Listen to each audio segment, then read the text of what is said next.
Today on Clear Your Clutter Inside and Out, we're talking about healing relationships. Is there a past interaction you feel that has unfinished business? Do you have a friendship that's mostly good, but maybe has some moments of feeling not so good?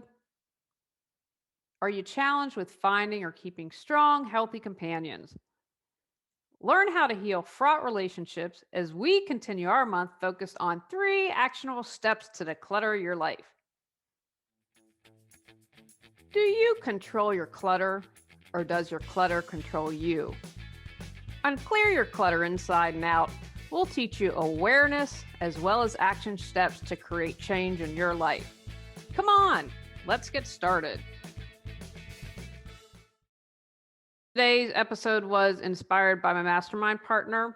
We do a business mastermind once a month. I'm really excited. She's rebranding my website. I'm a really good writer, but I don't write very well marketing wise. And so she has been working on that. Anyway, today's episode was inspired because she was telling me how she let go of a client because she wasn't the right fit for her. And, one of the things, I was talking to a potential client the other day, and because they are considering doing a business similar to mine. And I said, one thing that I like is, if I am not a good fit for someone, I don't have to work with them. One of the reasons I give a 15-minute consultation that's free is I want to make sure, one, I have the skill set to help you, but I also want to make sure I want to work with you. I'm just at the point where I had many times in life, I just have to suck it up and deal with kind of stinky people. And I don't want to do that anymore. So anyway, just how she talked about how she was going to let this client go was really amazing. It was professional. I think she did everything right from her end. And so she's not going to need to heal that relationship. And most of our relationships, including a lot from the past, need to heal. And if you can't heal those relationships, then they're going to affect you in your next relationship. I look at, by the time I met my husband, I had healed every previous relationship that didn't work out. And so I could say to those men with gratitude, thank you for all you taught me. Thank you for working with me so I could be the woman I am to marry my husband. I would say my husband and I are both big givers. And I would say we both gave too much in past relationships without getting much in return. So one of the things I really appreciate about our marriage is that we've both helped one another receive more easily. That's been really important because it's important to be able to receive. And I've done a podcast episode on that. I'm also at a really kind of interesting, I don't want to say weird, that's not right, interesting point where my circle of tightness has probably been the smallest it's been in a really long time. And that's okay. One of my goals when we're settled is to be more social, not just for me, but for my husband. And obviously, COVID stopped that. And I think for me, I know for me, I don't think I know that because of all that crap that I went through with that women's group has still just kind of having me put my hands up, take a step back, and being very wary and very distrustful. So I need to do some healing around that. And I think I have. And, part for me, taking a break is healing.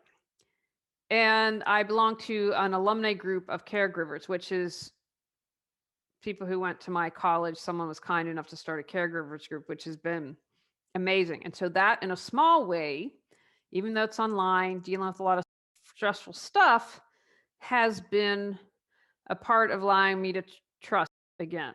And so I've started healing on that, but I have some more work to do. When you heal your relationships, you can shift, you can change your energy, and it allows you to attract and bring in more relationships that you desire. And I want to be clear, I'm not talking about abusive relationships. If you're being abused, gaslit, treated poorly, get out and get help. There's a neighbor of mine I used to be friends with who keeps trying to contact me through all these channels, and I've blocked her and thought I blocked everything. Apparently not. There's way too much social media. And the last one I saw, because it was on next door and you could see it written, she's like, if I've done something to upset you, and I thought, you're gaslighting me. I am not going to respond. Acting like, oh, what could I have done? You know what you did. You're part of the neighbors that harassed us. When that happened, you weren't a friend anymore. So that's what I'm talking about. I'm talking about maybe a romantic relationship that didn't work out, a friendship, but working on healing those. And yeah, you need to heal the other stinky relationships and the not really unhealthy relationships as well. But again, this is about jump starting, getting going, and working on perhaps some easier quote unquote relationships to heal. Let's get to it.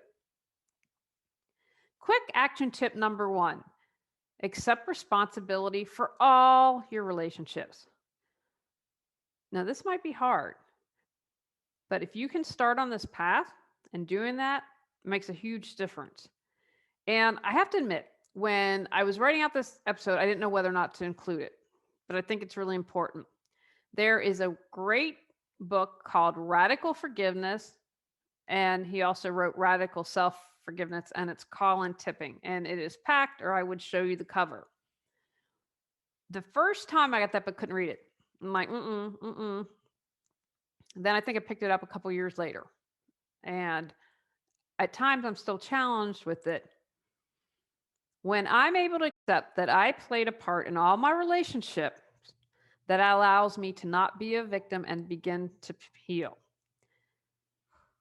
That might be figuring out how you contributed to the problem. I had a friend whose husband had an affair. She had to admit she was willing to do the work, which is great. And it was all about figuring out how she needed to heal and move forward. And she would say to him all the time, you're having an affair, you're having an affair. And he wasn't. He was completely faithful. But after years and years of it, he finally is like, well, I might as well have an affair because that's what she thinks I'm doing. So she had to step back and look, what was my role in it? That's about accepting responsibility. It's a two-way street. When people suck, I try to tell myself I'm healing karma. What in me attracted this? What unnamed wound am I trying to heal? Is this a reminder of a past relationship and not necessarily this one that I'm focusing on in the moment, but it's going a little deeper on something that I need to heal? My goal here is to be able to move forward. When I ask these questions, and again, it's just what works for me, it allows me to see my role and more easily accept it. What one action can you do right now to accept responsibility for a relationship? Have you found yourself longing to connect more with people? Do you desire to find a romantic partner in life? Are your past relationships making a splash in your current ones? Ready to release unhealthy relationships and embrace loving connection? Got Clutter, 365 journal prompt, relationships, supports you in clearing your connection clutter. Free gift with purchase. Available at reawakenyourbrilliance.com, Amazon, Google Books, and more. Quick actionable tip number 2: stop keeping score. I honestly see this in women more than men, and not just romantic relationships. I'm keeping it real because I do this and I struggle right now with someone where I feel that I give more than receive. So what I have to do is, it goes back to quick actionable tip number 1. What is my role in this? I have to bring it back to me. So for me, maybe that says no. I have to say no, no, no. Or I have to create a boundary. If I do that, then I won't feel like I'm pulling more weight or putting more into the relationship than the other person. Keeping a scorecard doesn't help you move forward. It makes you bitter, makes you frustrated, probably a little bit of self-righteousness going on. And remember, when you feel self-righteousness, that's an opportunity to heal because it's coming from a wound. When I work with couples and families, I always start in the present moment and say, we got to release the past. Now, some stuff might come up that needs to be addressed, but you can still share it from a new starting point. So I'm encouraging you, burn the scorecard and accept your people for where and who they are. When stuff happens with you, deal with it right then and right there. What one step can you do right now to stop keeping score? Quick actionable tip number 3. See all of your connections as imperfectly perfect. When I'm annoyed, I try and practice what I call loving kindness. Now, this might not be the correct term if you're practicing Buddhist and understand that very well. I'm interested in Buddhism and super at the beginning on this. So please forgive me and indulge me that this is a term I use. I remind myself I'm not perfect. I know I've been a jerk. I've been unkind. And I also know when I know better, I've done better. Then I try to find something I love about the person. Love might be too strong of a word. So there's something like, is there something I can admire? So I'm going to use HOA because I don't like those people. So what could I say about them? I could say, now I would view this as a work way, but if you bring it down, I could say, you know what? They care about the neighborhood. Did they go about it the best way? In my view, no. Do I believe they want powered? Yes.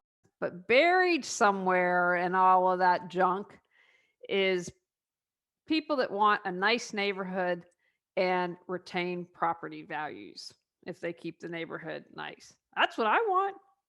It's absolutely what I want. So I can admire that. I can agree with that. That's what I can try to focus on. And remember, okay, I'm not perfect and neither are they. And they're probably doing the best they can.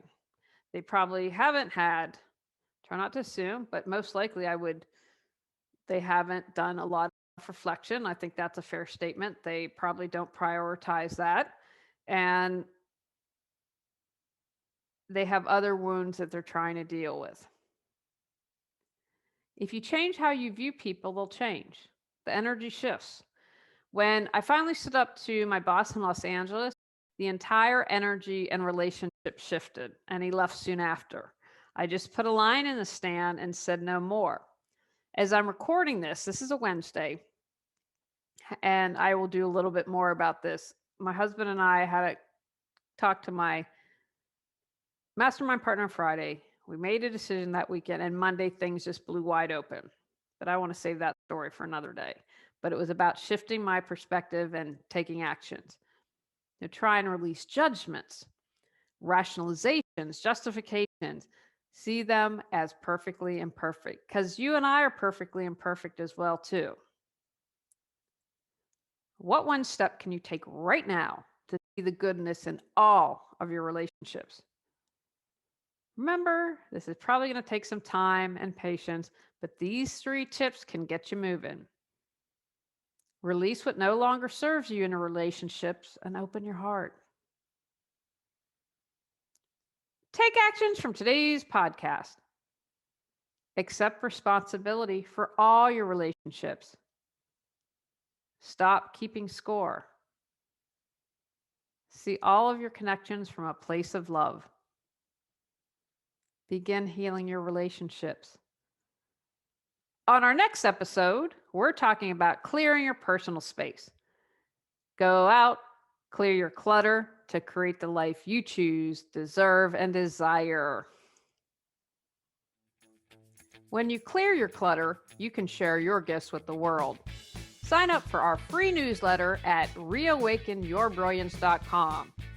If you've enjoyed Clear Your Clutter Inside and Out, please rate, review, and share us.